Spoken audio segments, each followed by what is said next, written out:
La fabuleuse histoire du pauvre âne et du riche paresseux. Nous savons tous que l'âne est l'animal qui travaille le plus. Il aime son travail. Il passe à l'action. Il est sérieux. Il persiste et signe.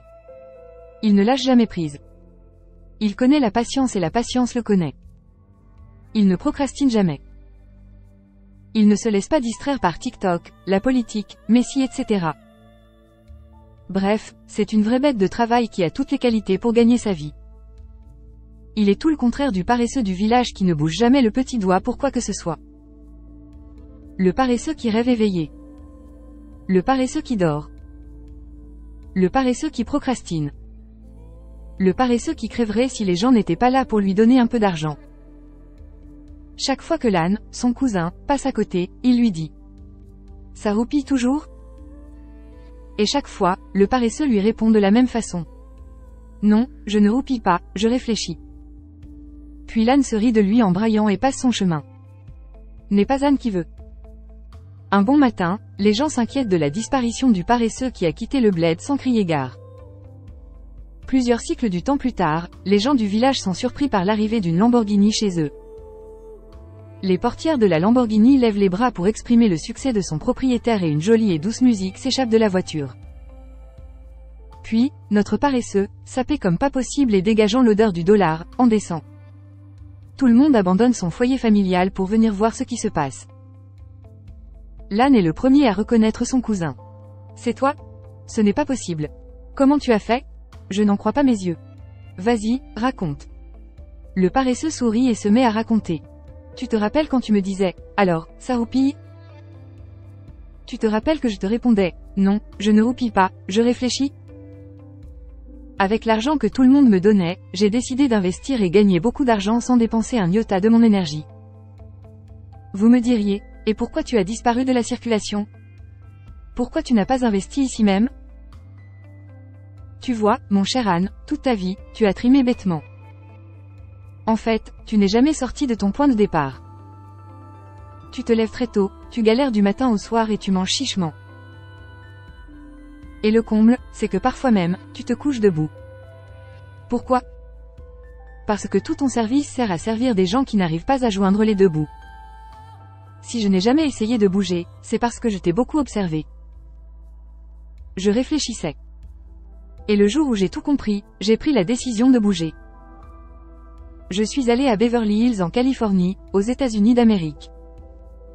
Pourquoi ? Parce que c'est là où se trouvent les gens les plus riches du monde. Leur proximité était très importante pour moi. J'avais déjà un programme bien ficelé quand je vivais parmi vous. Là-bas, mon trafic est déjà assuré. Ce sont des gens qui dépensent sans compter. Ils ont aussi le pouvoir. Mais ils se confrontent sur le ring des fantasmes. Celui de gagner la plus belle femme du monde du moment. C'est là où ils ont besoin de se sentir plus puissants encore. Très bien.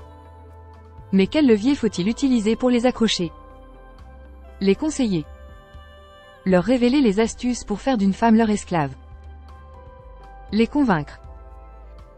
Les transformer en dieux au lit. Et leur faire payer très cher le service ? Il s'agit de la marchandise la plus jolie.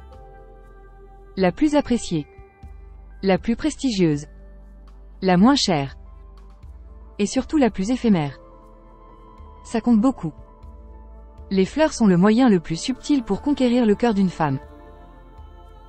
Rappelle-toi, lorsque tu me disais « Alors, toujours en train de roupiller ?» Moi, je me documentais sur les fleurs. Leur couleur, leur langage, leur magie sur les femmes, leur courte vie, etc. C'est ainsi que, de mon côté, j'ai conquis le cœur des plus riches hommes du monde. C'est ainsi aussi que, tout en étant paresseux et sans dépenser beaucoup d'argent, je me suis mis à vendre aux grosses fortunes des fleurs, l'appât qu'elles exercent sur les femmes, les fréquences qu'elles offrent pour relancer sa séduction et tant d'autres atouts. Et c'est ainsi également que je vous reviens aujourd'hui riche comme je suis devenu. Moralité de l'histoire, pour gagner de l'argent d'une façon intemporelle, il faut aller le ramasseur là où il abonde à 97%.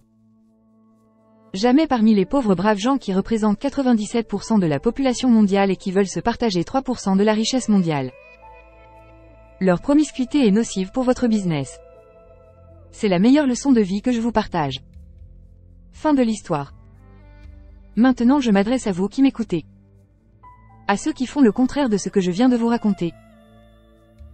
À ceux qui sont toujours malades de ne jamais réussir. À ceux qui abandonnent après avoir dépensé bêtement leurs économies. Il est possible de vivre la vie du paresseux riche si vous le voulez vraiment. Pour tout apprendre sur la méthode, je vous laisse un lien dans la description. Cliquez dessus et découvrez la facilité suivant laquelle vous pouvez vivre réellement votre rêve.